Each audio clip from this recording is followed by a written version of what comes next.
ঢুকে যাও। অবশেষে পৌঁছে গেলাম দীঘা। ঘুমাতে ঘুমাতে চলে আসলাম, বোঝাই যায়নি তাই না টাইমটা আমাদের, একদম বুঝতেই পারিনি। আর এই জায়গাটা চিনতে পারছো?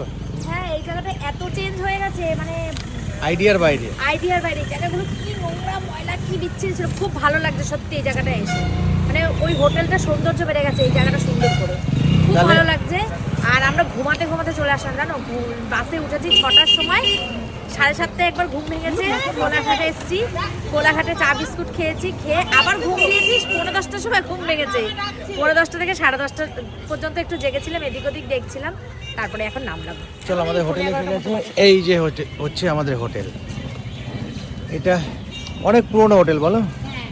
আমাদের এই রাস্তাটা দিয়ে বহু বছর আমরা এই রাস্তা, সেই শান্টু তখন ছোট, তখন থেকে এখানে একদম গুড়গুড় করে হাঁটে, সবে আমার দিদির মেয়ে একদম গুড়গুড় করে হাঁটে, তখন থেকে আমরা দীঘা আসি।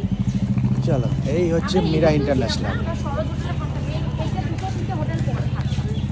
না ওয়াইফাই আছে প্রতিটা।